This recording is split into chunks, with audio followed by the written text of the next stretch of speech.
Hello guys, in this video I'm gonna show you how you can import your song to the CapCut apps.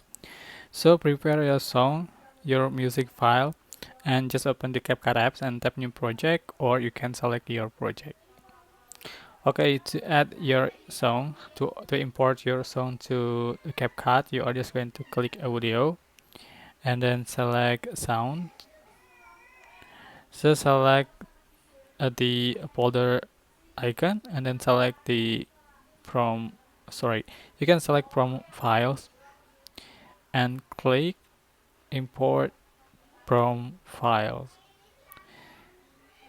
So just search your music file, your song, and just click, for example, and as you can see, this song, the music file has been added to CapCut, and just click add to insert to your project, to your clip. That's it. So yeah, it's so basically but I hope this tutorial was helpful for you guys.